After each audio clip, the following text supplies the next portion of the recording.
और जब आप सांसारिक चीजों को सुनते हैं, गानों को सुनते हैं, बुराई को सुनते हैं, गाली में आप भागदान होते हैं, लोग गाली देते हैं, आप भी गाली का मजाक करते हैं, ये सारी चीजें आपके जीवन के ऊपर प्रभाव डालती हैं। संसार की चीजों को लगातार आप सुनते हैं, वो भी आपके जीवन में काम करेगा, इस बात को समझना है। डॉग को पालते हैं, बिल्ली को पालते हैं, तो उसे दूसरे डॉग्स के पास जाने नहीं देते। ऐसा ना हो कि जो भी उसके पास इन्फेक्शन हो, बीमारी हो, वो मेरे डॉग को लग जाए, मेरे बिल्ली को छू जाए।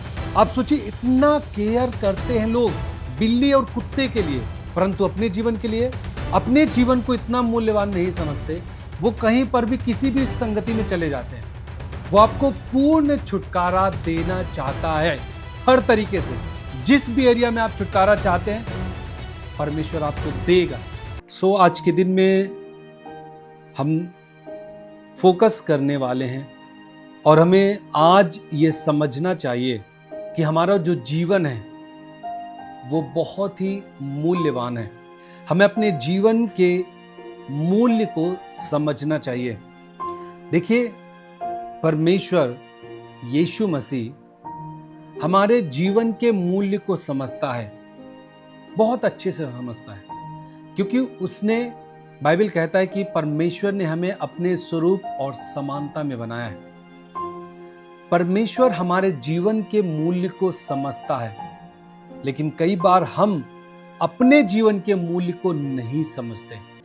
परमेश्वर समझता है, लेकिन हम नहीं समझते। सो हमें अपने जीवन के मूल्य को समझना होगा कि आप कौन हैं, आप क्या कर सकते हैं, आपका जीवन कितना मूल्यवान है। और जब तक हम इसे नहीं समझते, हम अपने जीवन को यूं ही कहीं ना कहीं गलत चीजों में दे देते हैं, कहीं ना कहीं उस जगह अपने जीवन को दे देते हैं जहां पे उसका जो आउटकम होता है, जो नतीजा होता है, वो नाश होता है। बाइबल में जब हम पढ़ते हैं एक चरवाहे के बारे में, जिसका जिक्र मत्ती रचित सुसमाचार में मिलता है आपको।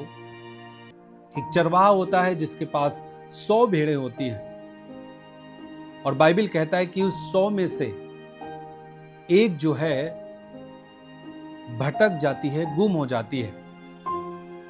तो बाइबल कहता है कि वो जो चरवाहा होता है, वो 9 को एक सुरक्षित जगह पे छोड़ करके जो खोई हुई है उसको ढूंढने के लिए चला जाता है। मैंने आपको पिछले हफ्ते में बताया था कि परमेश्वर के सामने एक एक व्यक्ति महत्वपूर्ण है। वो एक एक व्यक्ति के जीवन के मूल्य को समझता है। उसमें यह नहीं हुआ कि हाँ चलो 100 में से एक ही तो गई है, बाकी 99 हमारे पास हैं। लेकिन बाइबल कहता है वो खोई हुई को, जो खोया हुआ जो भेड़ था, उसको ढूंढने के लिए वो चरवाहा निकल जाता है। और जब तक वो नहीं मिलता तब तक वो ढूंढता है, और जब मिल जाता है तब उसे कंधे पे उठाता है, उससे प्यार करता है, और उसके लिए एक बड़ा आनंद वो मनाता है अपने जहां पे उसका निवास है। सो ऐसे ही हमारा परमेश्वर है, जो हमारे एक हर मनुष्य के जीवन के मूल्य को समझता है। वो हम में से एक को भी नहीं चाहता कि वो नष्ट हो। परमेश्वर ऐसा नहीं है कि चलो हमारे पास हाँ 1 लाख लोग हैं, हाँ इतने नष्ट हो जाएं, कोई दिक्कत नहीं। परमेश्वर एक एक व्यक्ति से प्यार करता है और एक एक व्यक्ति के जीवन के मूल्य को वो समझता है। वो एक भी व्यक्ति को खोना नहीं चाहता, और परमेश्वर इच्छा रखता है लोगों के लिए, मनुष्य जाति के लिए, कि एक भी व्यक्ति नष्ट ना हो। सो इस जो चरवाहे का जो पूरा एक दृष्टांत है, इसमें परमेश्वर साबित करता है कि आपका जीवन कितना मूल्यवान है। लेकिन हम मनुष्य अपने जीवन के मूल्य को नहीं समझते कई बार। इसीलिए बाइबल कहता है कि तुम सत्य को जानोगे और सत्य तुम्हें आजाद करेगा। और ये एक सत्य ये भी है कि आपका जीवन बहुत ही मूल्यवान है परमेश्वर की नजर में। और जब आप इसे समझ पाते हैं, जान पाते हैं, तो आप अपने जीवन को ये देख करके चलते हैं कि हाँ, मेरा जीवन मूल्यवान है।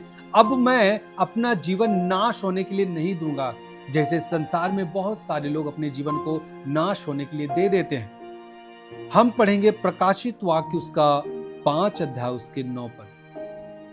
हम देखेंगे वहां पर बाइबल क्या कहता है। प्रकाशित वाक्य किताब से हम पढ़ रहे हैं 5 उसका 9 पद। यहां लिखा है, वे यह गीत गाने लगे कि तू इस पुस्तक के लेने और उसकी मुहरे खोलने के योग्य है।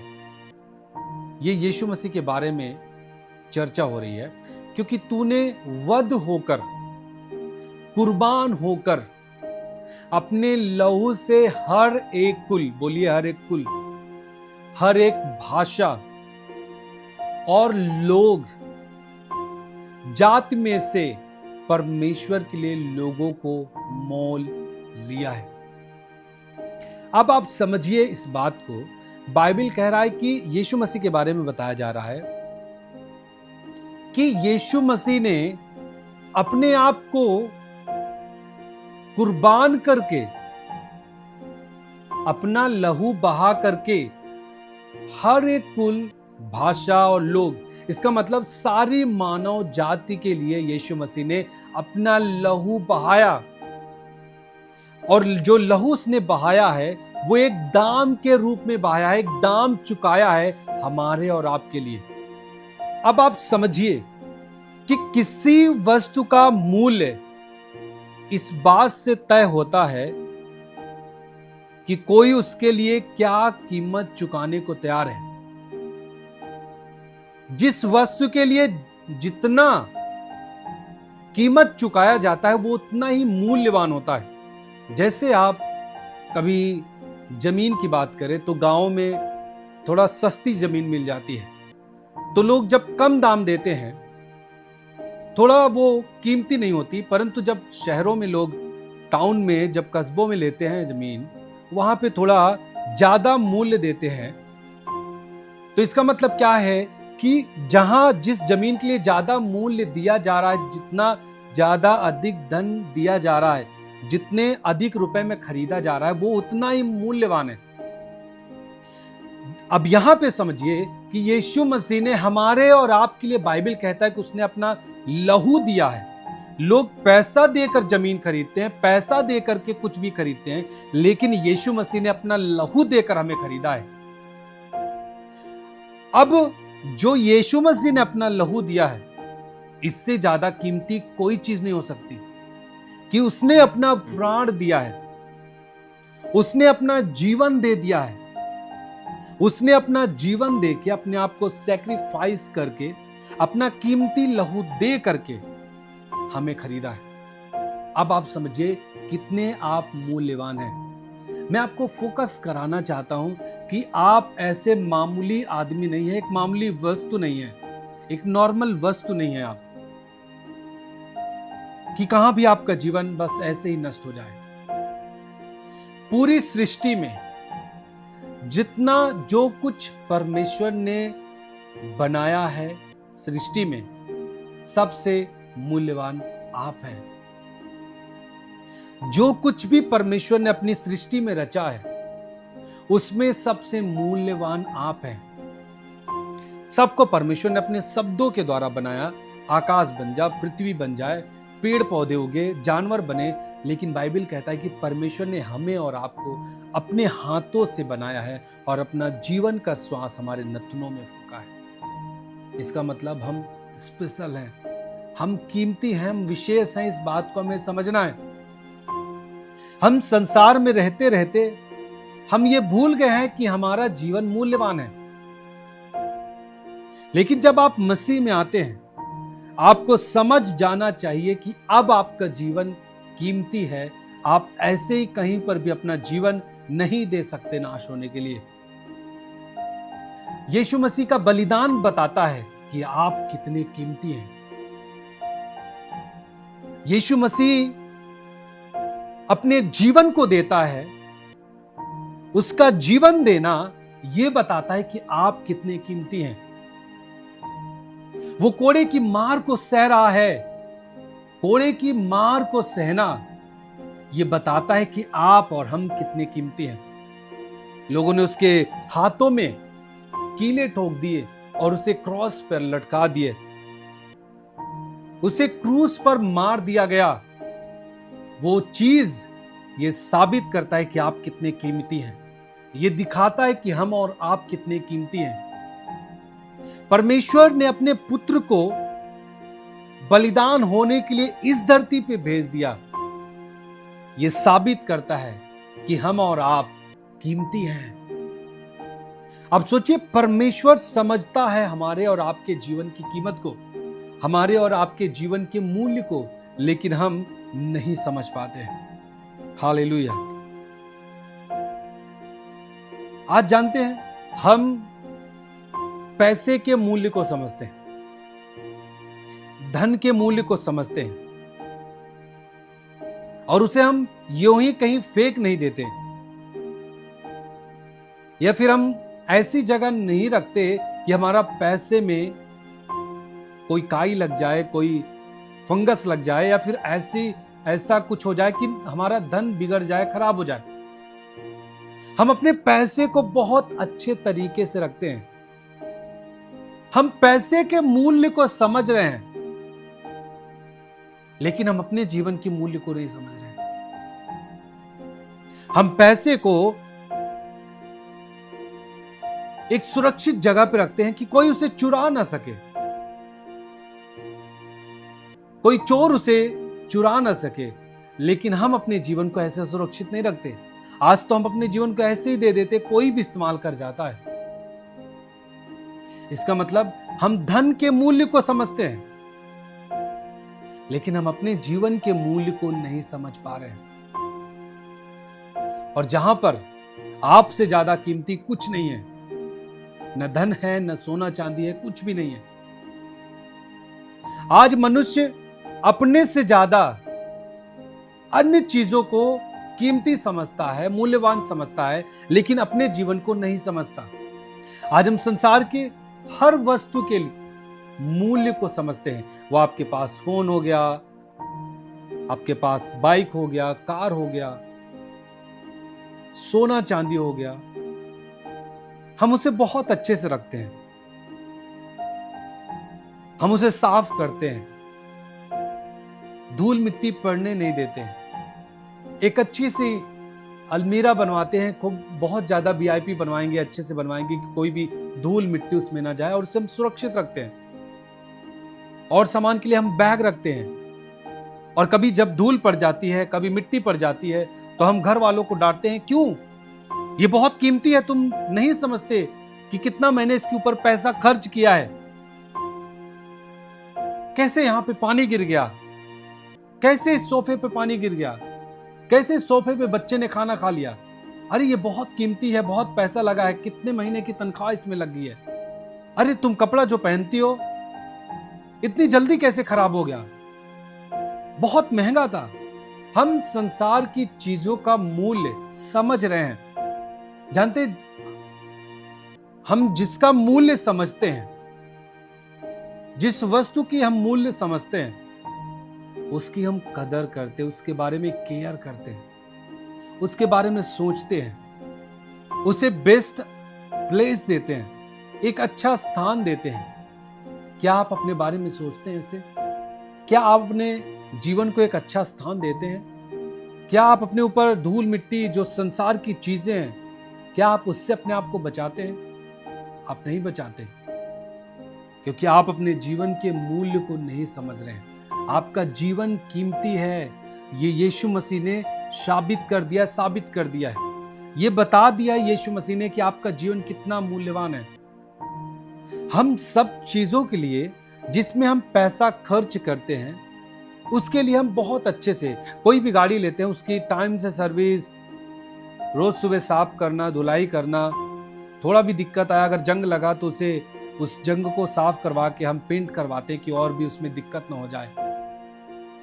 हम उस गाड़ी के मूल्य को समझ रहे हैं, लेकिन मनुष्य हम अपने जीवन के मूल्य को नहीं समझते। हम क्या करते हैं, हम आज भी हम अपने से ज्यादा मूल्यवान पैसों को समझते हैं, संसार की चीजों को समझते हैं। कई बार हम बेविचार करते हैं, कुछ भी करना पड़े कर जाएंगे, अपना मूल्य नहीं समझ पा रहे, पैसे के लिए हम कुछ भी कर जाते हैं। आज लोग पैसे कमाने के लिए सोशल मीडिया पे बहुत कुछ कर जाते हैं,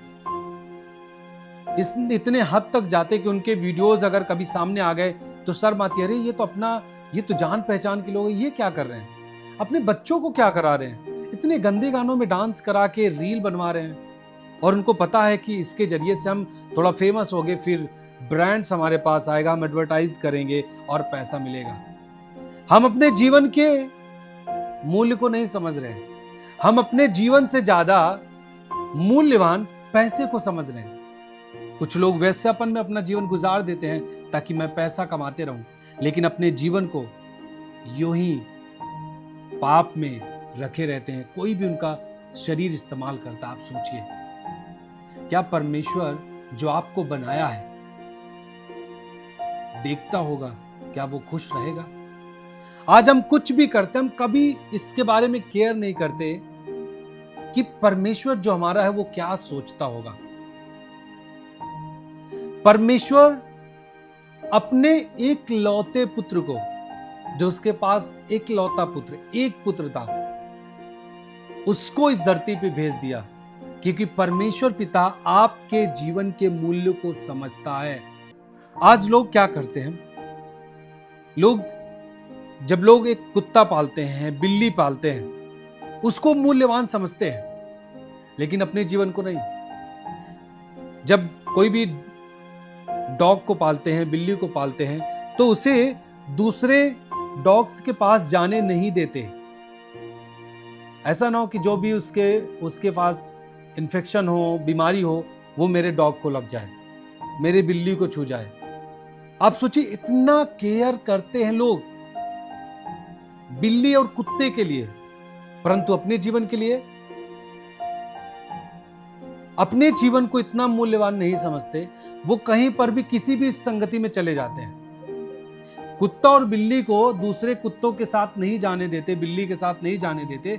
ऐसा ना हो कि उनका इन्फेक्शन, उनकी बीमारी हमारे कुत्ते को हो जाए, दूर रखते हैं। लेकिन अपने जीवन को दारू पीने वालों के साथ, गंदे गाने रील बनाने वालों के साथ, गाली वालों के साथ, व्यभिचार करने वालों के साथ, गंदे चीजों पे ठट्ठा करने वालों के साथ दे देते हैं। ये नहीं सोचते कि उसका जो असर है हमारे जीवन पे आएगा। ये इसलिए हो रहा है क्योंकि हम अपने जीवन के मूल्य को नहीं समझ रहे हैं। हम कुत्तों के, बिल्ली है उसके जीवन के मूल्य को समझ रहे हैं। यदि वो किसी के पास गया, किसी कुत्ते के पास गया, तो उसकी बीमारी मेरे कुत्ते को लग जाएगी। उसको नहलाना, अच्छा खाना देना, कोई खराब फूड नहीं देना उसे, सब कुछ केयर करते लोग, लेकिन अपने जीवन को जो है वो केयर नहीं करते। कुत्ता बिल्ली को अच्छा खाना देंगे, लेकिन खुद सिगरेट पिएंगे, दारू पिएंगे, गुटखा खाएंगे, गाली देंगे, गलत लोगों के साथ संगति करेंगे, सब कुछ कर जाते हैं। आप सोचिए एक बार, क्या हम अपने जीवन के मूल्य को समझ रहे हैं? जब परमेश्वर दिखा रहा है कि आप कितने मूल्यवान हैं, तो हमें और आपको समझ जाना चाहिए। यूं ही हम अपने जीवन को खराब होने के लिए नहीं दे सकते।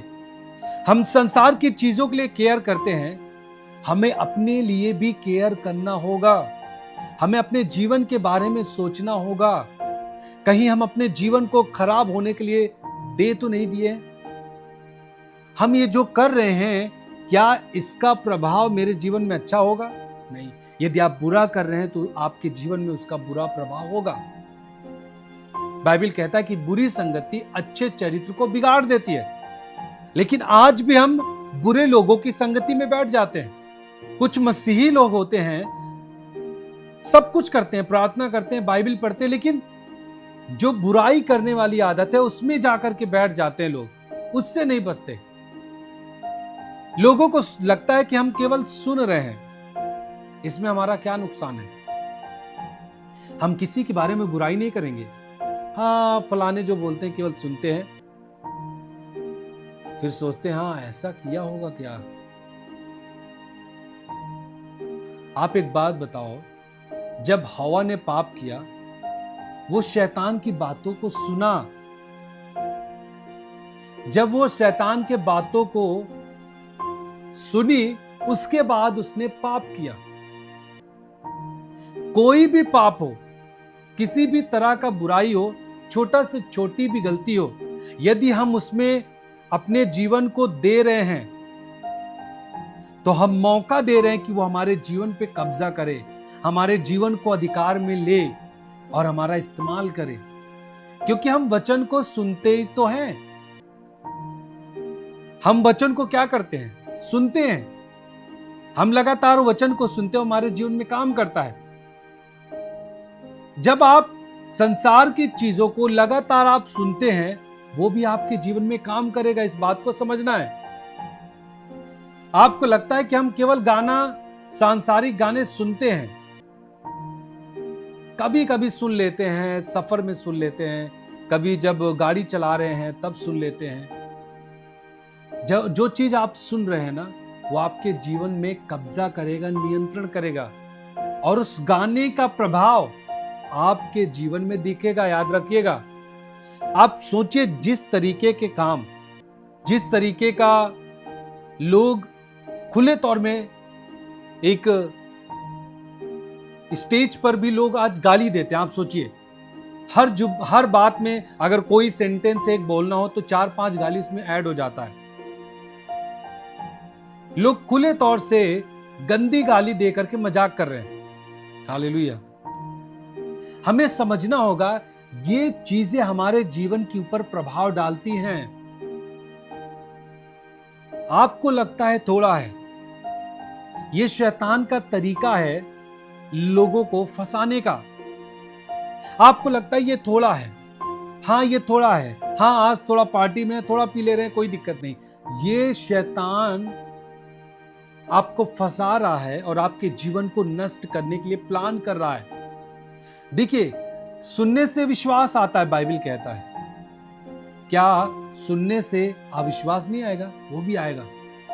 जब आप वचन सुनते हैं वो काम करता है, और जब आप सांसारिक चीजों को सुनते हैं, गानों को सुनते हैं, बुराई को सुनते हैं, गाली में आप भागदान होते हैं, लोग गाली देते हैं, आप भी गाली का मजाक करते हैं, ये सारी चीजें आपके जीवन के ऊपर प्रभाव डालती हैं। आप फिल्म को देखते हैं, ये चीजें आपके जीवन के ऊपर प्रभाव डालती हैं। क्योंकि जो आप देखते हैं, कई बार होता है जिस चीज की आप चर्चा करते हैं, जो चीज आप दिन में देखते हैं, वो रात में स्वप्न आता है। अब आप सोचिए, आप दिन में फिल्म देखेंगे, गंदे वीडियोस देखेंगे, रात में क्या आपको अच्छी चीज आएगी? जो आप देखे रहेंगे वही चीज आपको रात में स्वप्न में आएगा और आपके ऊपर प्रभाव डालेगा। लोग कहते हैं कि भैया हमको स्वप्न दोष होता है। कुछ लोगों को यही कारण है। ये शैतान का अटैक है आपके जीवन पे। आप स्वप्न दोष की बीमारी से आजाद होना चाहते हैं, बट आप फिल्म को, जो गंदी वीडियोस है, आप उसे छोड़ना नहीं चाहते। ध्यान दीजिए कि जो आप दिन भर देखते हैं, सुनते हैं, वो अधिकतर स्वप्न में आते हैं। जब आप गंदे वीडियोस को देखेंगे, गंदे गानों को सुनेंगे, वो आपके मन में गूंजता रहेगा और रात में वही चीज स्वप्न आएगा और वो आपके जीवन के ऊपर प्रभाव डालेगा।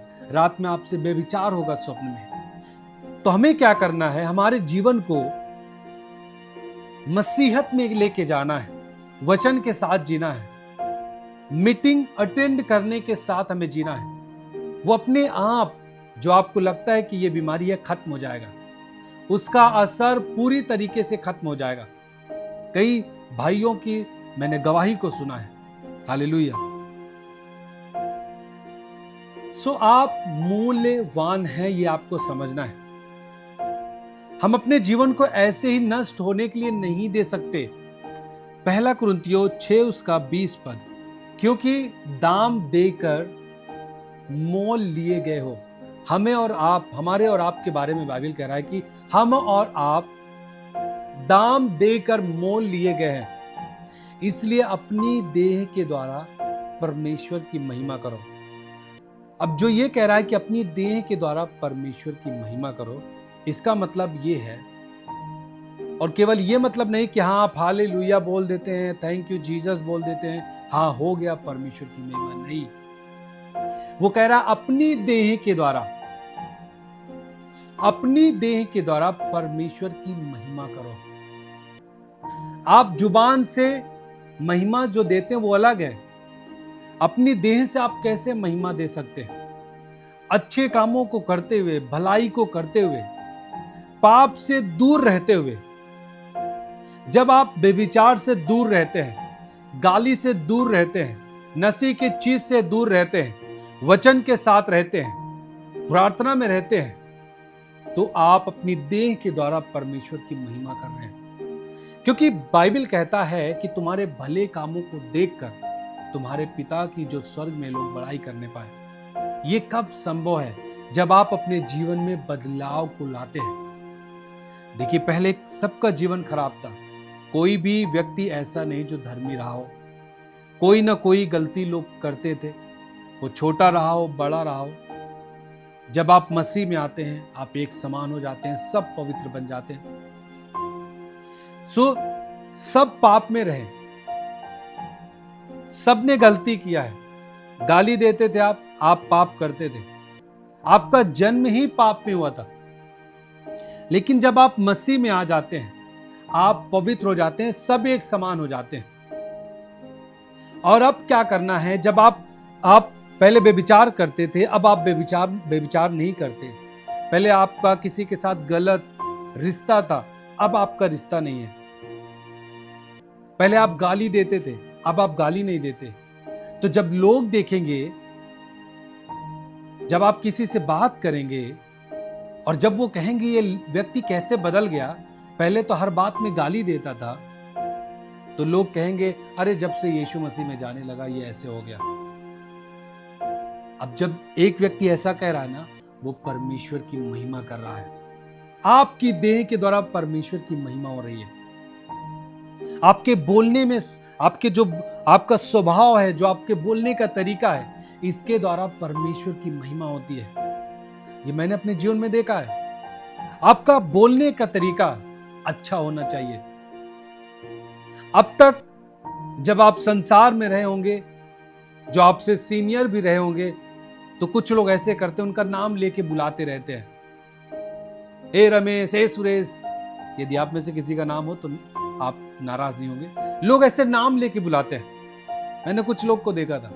तो अब जब आप मसीह में हो गए हैं, जो आपके सीनियर हैं, आप उनसे अच्छे से बात कर सकते, वो कैसे भी हो, इससे मायने नहीं रखता।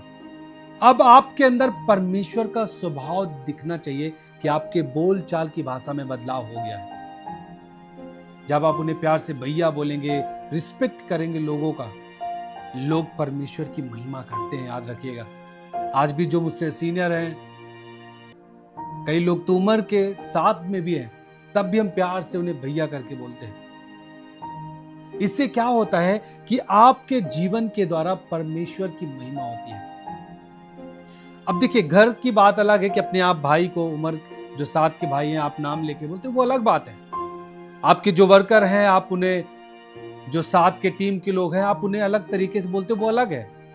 अब ये भी नहीं कि जो आपके साथ में जो वर्कर हैं, आप उन्हें गलत शब्दों के साथ बोलें। ये चीजें आपके जीवन के ऊपर प्रभाव डालेगी, इससे परमेश्वर की महिमा नहीं होगी। मेरे कहने का मतलब है, आपके बोलने चालने में, आपके जीवन का जो स्वभाव है, उससे प्रकट हो कि आपके अंदर अब मसीह रहता है। अब मेरा जीवन मूल्यवान है, मैं ऐसे ही अपने जीवन को नष्ट होने नहीं दूंगा। अब मैं अपने जीवन को सुरक्षित जगहों पे रखूंगा। अब तक यदि मैं गलत संगति में, लोगों के साथ टट्टों में रहा, लेकिन अब मैं अपने जीवन को उन चीजों से बचाऊंगा, क्योंकि मेरा जीवन मूल्यवान है। मैं परमेश्वर के द्वारा खरीदा गया हूं। उसने बेस्ट प्राइस दिया है हमारे आपके लिए। कीमत चुकाई है और अब हमें अपने शरीर के द्वारा परमेश्वर की महिमा को प्रकट करना है। हमें ऐसे काम करना है कि लोग देख करके परमेश्वर की महिमा करें। हर एक व्यक्ति को ऐसा बनना चाहिए जो लोग मसीह यीशु में विश्वास करते हैं। मसीह में आना केवल चंगाई के लिए नहीं। जब आपको चंगाई मिला, छुटकारा मिला, सारी आशीषें मिल चुकी हैं, अब आपको काम करना चाहिए उन बातों पर जो परमेश्वर आपके लिए कहता है। आपके अंदर एक बदलाव होना चाहिए। हम पढ़ेंगे पहला यूहन्ना, बोलिए मैं परमेश्वर का हूं। सब बोले मैं परमेश्वर का हूं। ऐसे नॉर्मली बोल के ना छोड़े, हाँ मैं परमेश्वर का हूं। बाइबल कह रहा है कुरिन्थियों की, हे बालको तुम परमेश्वर के हो। इसका मतलब तुम अब शैतान के नहीं, तुम अब पाप के नहीं, अब तुम व्यभिचार के नहीं हो, अब तुम गाली के नहीं हो, अब तुम नशे वाली चीजों के नहीं हो, अब तुम गंदे गानों के लिए नहीं हो, अब तुम फिल्म के लिए नहीं हो, परंतु अब तुम परमेश्वर के हो। You are gods. अब आप परमेश्वर के हो। कुछ भी काम करने से पहले यह सोचना कि मैं परमेश्वर का हूं।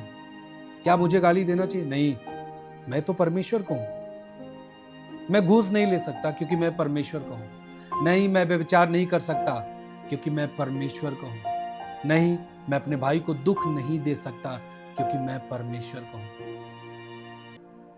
नहीं, मैं गरीब को नहीं सता सकता, मैं किसी को सता नहीं सकता क्योंकि मैं परमेश्वर का हूं।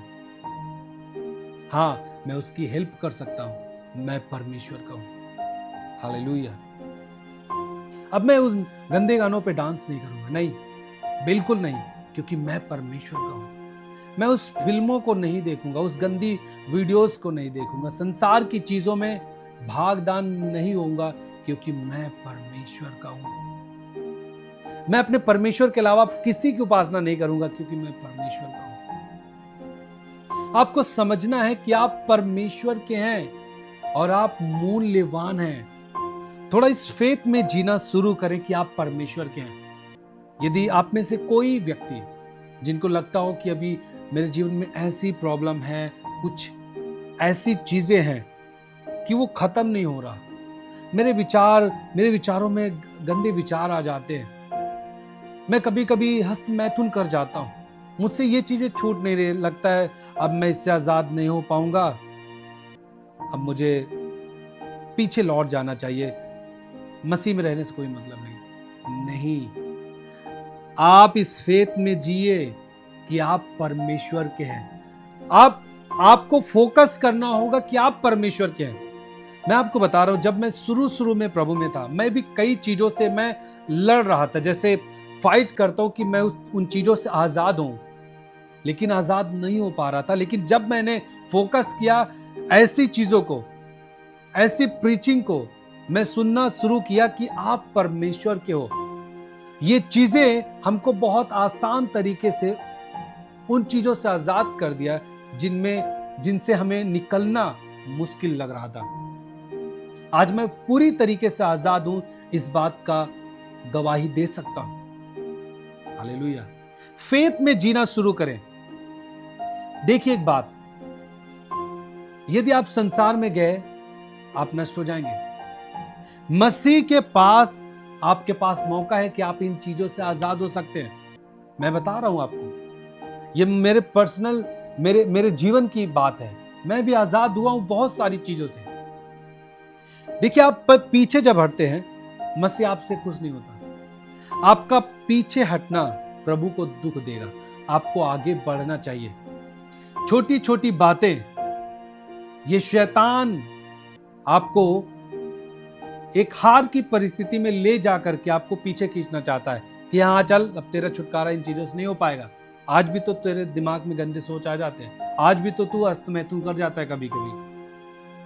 आजाद होने का तरीका मैं बता रहा हूं, इस फेथ में जिए कि मैं परमेश्वर का हूं। मुझे ये नहीं करना, मैं परमेश्वर का हूं। इस फेथ में जीना शुरू करें। मैं आपको बता रहा हूं, आप गवाही देंगे कि आज मैं आजाद हूं इन चीजों से। आप परमेश्वर के हैं, आप मूल्यवान हैं। इस चीज को फोकस करें।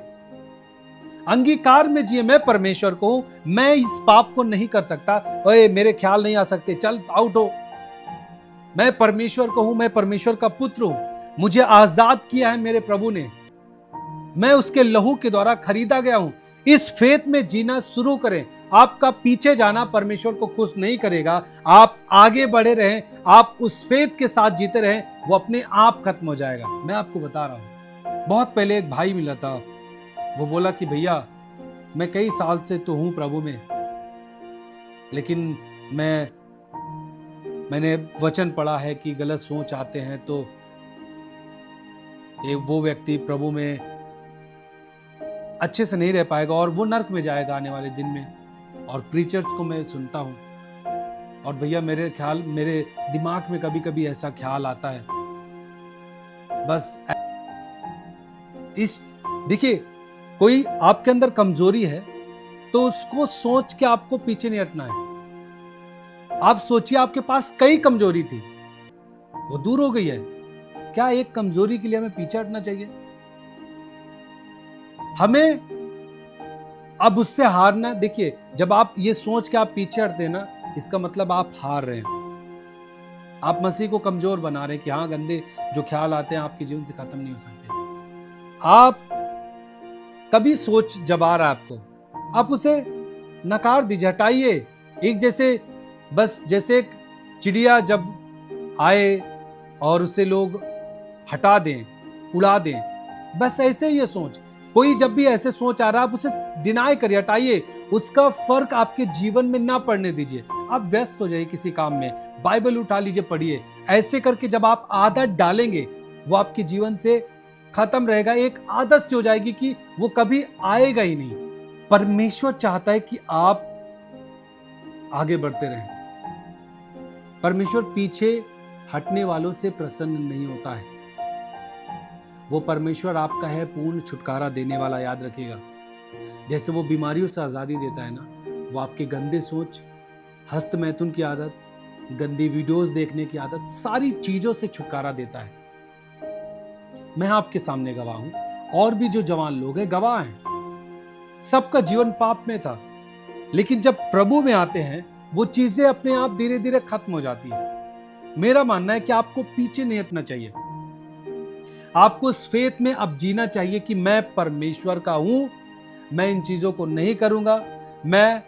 मेरे अंदर परमेश्वर का बीज है, यीशु मसीह का बीज मेरे अंदर है, मैं पाप नहीं कर सकता।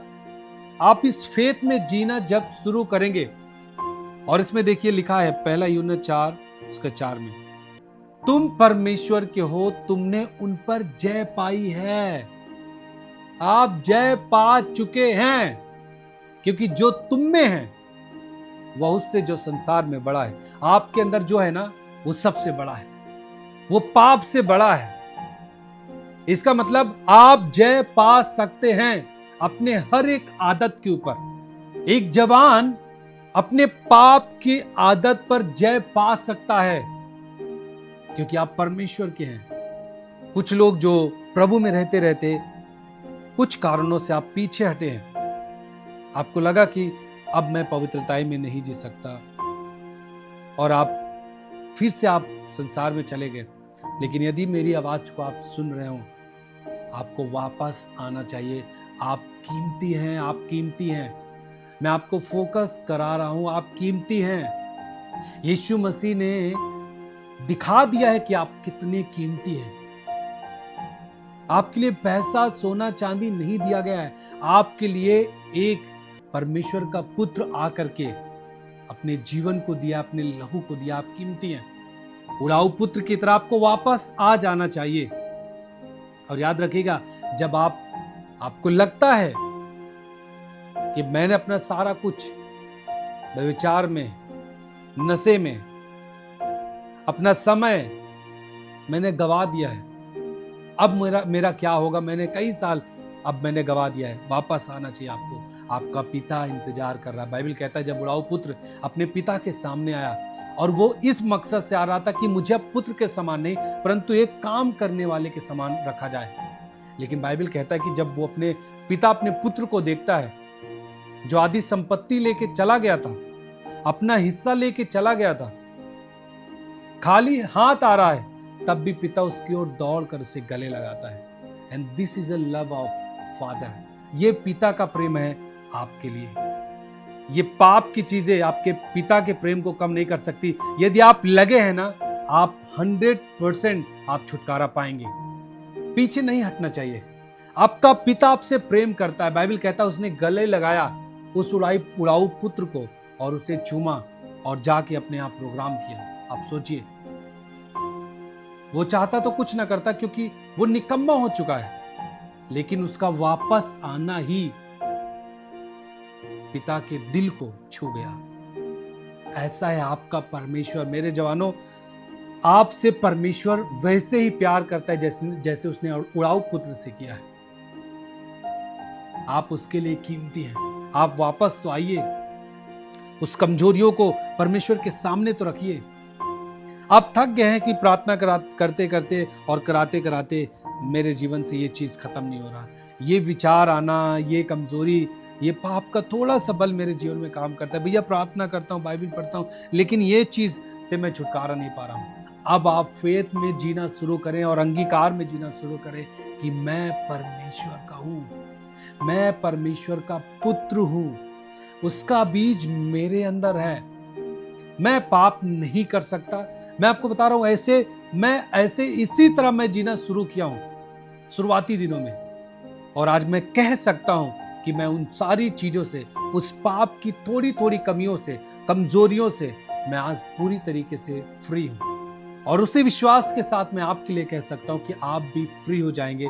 आप यीशु मसीह को छोड़ के पीछे ना हटे, क्योंकि आपका जीवन पूरी तरीके से नाश हो जाएगा। मसीह में आपके पास आशा है, छुटकारा आपका तय है। कोई भी ऐसा नहीं है जो मसीह में आया और उसको छुटकारा ना हुआ हो, क्योंकि मसीह आया ही है आपको छुटकारा देने के लिए, पाप से, श्राप से, बीमारी से। आप जानते हैं, एक हीरा क्या उसके ऊपर जब धूल, मिट्टी, पानी पड़ जाता है तो क्या उसकी कीमत खत्म हो जाती है? उसकी कीमत वही रहती है, बस उसे साफ करने की जरूरत होती है, मिट्टी को साफ करने की जरूरत होती है, हटाने की जरूरत होती है। वो हीरा हीरा ही होता है। ऐसे आप हैं परमेश्वर की नजर में। जब आपके ऊपर आपको लगता है कि अरे मेरी ये कमियां हैं भैया, मेरे पास ये पाप है, मैं कैसे जीऊं, मैं खराब हो चुका हूं, मैं परमेश्वर के पास नहीं जाना चाहता। और कुछ लोग क्या करते हैं कि भैया मुझसे आज पाप हो गया भैया, ना मैं बाइबल नहीं छूऊंगा भैया, मैं प्रार्थना में नहीं जाऊंगा भैया, मुझसे पाप हो गया है। आपका परमेश्वर ऐसा वाला परमेश्वर नहीं है। जब आप बाइबल पढ़ेंगे और वचन आप पढ़ेंगे, प्रार्थना करेंगे, तभी आपके अंदर वो शक्ति आएगी कि आप उस पाप से आप छुटकारा पा सकेंगे। ये शैतान है जो आपके अंदर दोष उत्पन्न करता है कि आपने आज पाप कर लिया, अब तो आप बाइबल नहीं छू सकते, प्रार्थना नहीं कर सकते, क्योंकि आपका परमेश्वर हुआ आपसे नाराज। मैं उनकी बात नहीं कर रहा हूं जो लगातार पाप करते हैं, जानबूझ के पाप करते हैं, जानबूझ के गंदी फिल्मों को देखते हैं, जानबूझ के कामों को कर रहे हैं। उन लोगों की बात नहीं कर रहा हूं। मैं उन लोगों की बात कर रहा हूं जो सचमुच छुटकारा चाहते हैं, एक इच्छा रखते हैं छुटकारे के लिए। मैं उनकी बात कर रहा हूं कि परमेश्वर आपको पूरा छुटकारा देना चाहता है। अब जो व्यक्ति सारे कामों को कर रहा है, इसका मतलब वो छुटकारा पाना नहीं चाहता। मैं उन लोगों को खास तौर से बता रहा हूं जो कुछ चीजों में, सारी चीजों में बचे हैं। आज वो गंदी फिल्म से दूर हैं, गाली नहीं देते, लड़ाई नहीं करते, झगड़ा नहीं करते, माँ बाप की अधीनता में है, बट उनके विचार अगर थोड़े विचार गंदे आ गए तो वो परेशान हो जाते हैं। आपका पूर्ण छुटकारा मसीह में फिक्स है। उसे आपको पाना है इस फेथ से कि आप परमेश्वर के हैं। यदि हम अपने से छुटकारा पा ही लेते तो मसीह यीशु धरती पे ना आता। इसका मतलब, यीशु मसीह का आने का मतलब यह है कि जब हम प्रभु के पास जाएंगे वो हमारा छुटकारा करेगा। यदि हम गंदे विचारों से अपनी सामर्थ्य से छुटकारा पा जाते तो यीशु मसीह के आने की जरूरत क्या थी? वो जानता था कि मनुष्य आज पाप में है, उसके छुटकारे के लिए कीमत देनी है, वो मैं दे सकता हूं, मैं छुटकारा कर सकता हूं, इसलिए वो आया। और यदि आज आप आजाद हो रहे हैं इन चीजों से, तो उसका कारण भी यीशु मसीह है। हमारी कोई मेहनत नहीं है, हमारा कोई काम नहीं है, हमारी कोई दौलत का काम नहीं, हमारे कोई सोने चांदी का काम नहीं। हम बहुत अच्छे थे, इससे भी नहीं है। आपको समझना होगा कि आप, उसके दिल की बात है। जब हम बाइबल को पढ़ते हैं, परमेश्वर हमसे बात करता है। हम बाइबल जब पढ़ते हैं, परमेश्वर बोलता है वो चीज।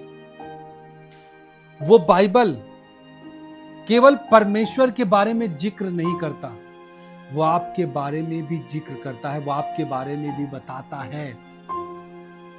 परमेश्वर और मनुष्य के बीच के रिश्ते को भी बताता है। जो किताब परमेश्वर के बारे में बताए और आपके बारे में भी बताए, इसका मतलब क्या है?